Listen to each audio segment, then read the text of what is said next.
बिस्मिल्लाहिर्रहमानिर्रहीम। आज हम पढ़ेंगे कि शेल और सब शेल के बीच डिफरेंस। ठीक है, पहला तो आपने शेल समझना है ये क्या चीज़ है। ठीक है, सबसे पहले इधर देखें आप, शेल को दूसरे अल्फाज में हम आर्बिट्स भी कहते हैं, और फिर आर्बिट्स का जो तीसरा नाम क्या है वो एनर्जी लेवल भी है। क्या नाम है इसका? Energy level. एनर्जी लेवल, तीन नाम है। लेकिन सबसे पहले आप समझो कि शेल क्या है। शेल दरअसल यू है वो एन एटम, और फिर ये एटम का न्यूक्लियस है। ठीक है, न्यूक्लियस में तो दो चीज़ें हैं, नंबर 1 प्रोटॉन और नंबर 2 न्यूट्रॉन। लेकिन जो इलेक्ट्रॉन है वो न्यूक्लियस के गिर्द रिवॉल्व होता रहता है। ठीक है, तो the circular path around the nucleus, यानी इसका मतलब ये है न्यूक्लियस के गिर्द गोल गोल रास्ते, न्यूक्लियस के गिर्द गोल गोल रास्ते जहाँ पर इलेक्ट्रॉन घूमे, उन गोल गोल रास्तों को हम कहते हैं कि शेल आर ऑर्बिट्स या एनर्जी लेवल। ठीक है, the circular path around the nucleus where electron is revolve is known as shell. Nucleus के गिर्द वो गोल गोल रास्ते जहाँ पर इलेक्ट्रॉन घूमे, उन रास्तों को क्या कहेंगे हम?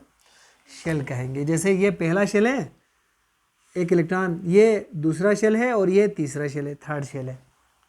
ठीक है, नहीं, हर शेल के अंदर अभी आपको बता दूंगा कि किस तरह से आपको कैलकुलेट करना है कि शेल के अंदर मैक्सिमम इलेक्ट्रॉन कैपेसिटी। ठीक है, पहले आप समझेंगे इसकी definition. Circular path around the nucleus where electron is revolve is known as shell. ठीक है, और ये जो शेल है इनको आपने एनर्जी लेवल भी कहा। तो इन शेल का नाम है, पहला शेल को हम कहते हैं के शेल। पहला शेल को क्या कहेंगे हम? के शेल। दूसरा शेल को हम कहेंगे एल शेल। तीसरा शेल को हम एम। तीसरा शेल को हम एन, और सो ऑन। ठीक है, इस तरह से आगे बढ़ते जाएंगे आप। इन शेल का नाम है। अब हमने ये देखना है कि जैसे आपका क्वेश्चन ये है, हर शेल के अंदर मैक्सिमम इलेक्ट्रॉन कैपेसिटी कितने होंगे, यानी ज़्यादा से ज़्यादा उसमें कितने इलेक्ट्रॉन आ सकेंगे। तो फिर उन इलेक्ट्रॉन को फाइंड आउट करने के लिए हमारे पास एक फार्मूला है, वो है 2n²। क्या है? Maximum electron capacity of the shell can be find by using this formula, that is the 2n²। ठीक है, where n means number of shell. Where n means number of shell, इसका मतलब क्या है? नंबर ऑफ शेल है, number of shell. इसका मतलब यह है कि मैं अगर आपसे कहूंगा कि फर्स्ट शेल में कितने इलेक्ट्रॉन आ सकते हैं मैक्सिमम, तो देखें कि आप इस फार्मूले के जरिए कैलकुलेट कर सकेंगे। 2 फार्मूले का है, n का मतलब फर्स्ट शेल, और स्क्वायर भी फार्मूले में मौजूद है। तो 1 का स्क्वायर 1, तो 2 multiply by 1 is equal to 2।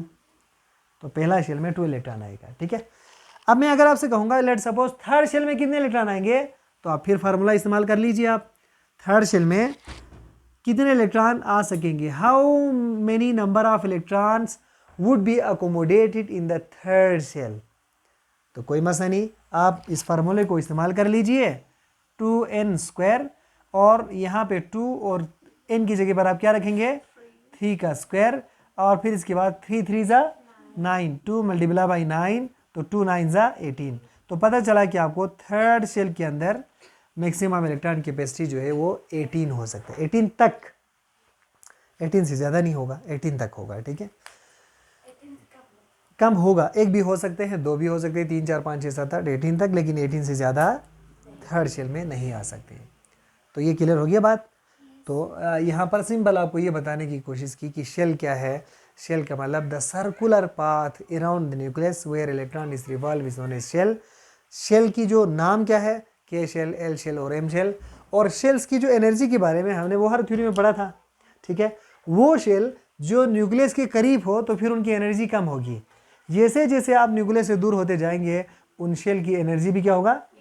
ज़्यादा होते जाएंगे, ज़्यादा होते जाएंगे। फॉर एग्जांपल आपसे पूछें which of the following shall has maximum energy के एल एम एन, तो आपका जवाब होगा n, क्योंकि n न्यूक्लियस से बहुत दूर है, तो फिर उसकी एनर्जी भी क्या होंगे?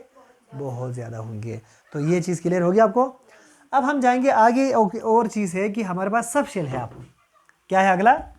सब शेल। सब शेल को दूसरे अल्फाज में हम कहते हैं कि ऑर्बिटल्स भी कहते हैं। सब शेल या ऑर्बिटल्स। ठीक है, ऑर्बिटल्स। अब ये जो ऑर्बिटल्स है कि बाज़ औक़ात डिफिनेशन जो है कि ऑर्बिटल्स की जो बुक में ना होने की वजह से स्टूडेंट परेशान हो जाते हैं, सब शेल क्या वाला है जनाब, ठीक है। सब शेल का मतलब ये है, ऑर्बिटल्स जिसको आप कहते हैं, ऑर्बिटल का मतलब the space around the nucleus, nucleus के गिर्द वो ख़ास जगह, न्यूक्लियस के गिर्द वो ख़ास जगह जहाँ इलेक्ट्रॉन पाए जाने का ज़्यादा से ज़्यादा चांस हो। न्यूक्लियस के गिर्द वो जगह जहाँ इलेक्ट्रॉन पाए जाने का ज़्यादा से ज़्यादा इम्कान हो, उन ख़ास जगहों को हम कहते हैं ऑर्बिटल्स कहते हैं उसको। आप उन जगहों को क्या कहेंगे हम? ऑर्बिटल्स। तो इसका मतलब ये है the space around the nucleus, the space around the nucleus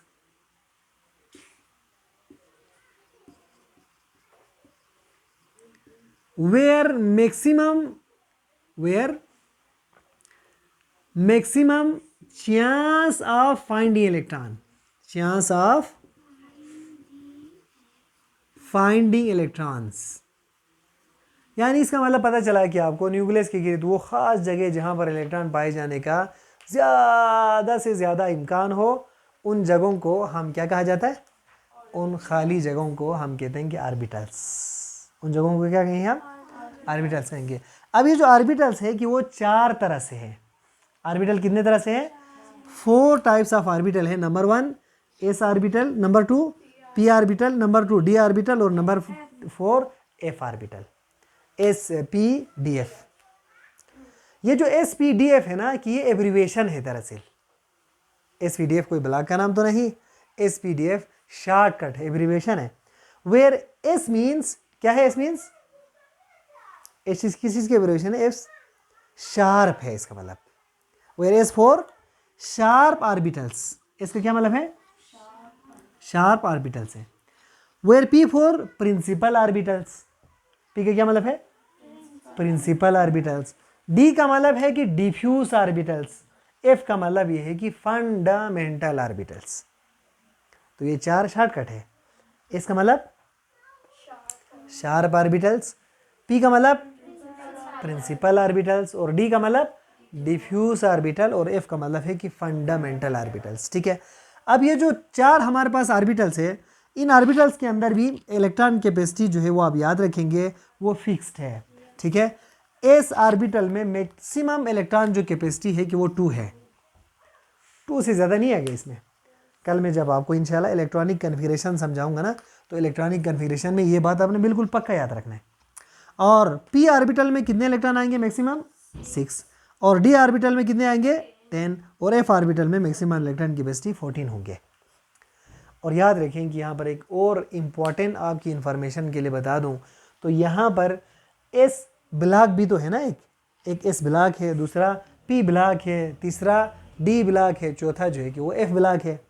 तो इन ब्लॉक्स के अंदर ग्रुप्स की तादाद भी उतनी ही है। फॉर एग्जांपल अगर आप एस ब्लॉक में ग्रुप्स की तादाद देखेंगे ना इस तरह, तो एस ब्लॉक में ग्रुप्स 2 है इस तरह, तो 2 electrons maximum electron capacity, S block में 2 ग्रुप्स। सिमिलरली अगर हम पी ब्लॉक में ग्रुप्स की तादाद देखें, पी ऑर्बिटल्स में maximum electron capacity 6, P blocks के अंदर नंबर ऑफ ग्रुप 6 होंगे। पी ब्लॉक्स में नंबर ऑफ ग्रुप कितने होंगे?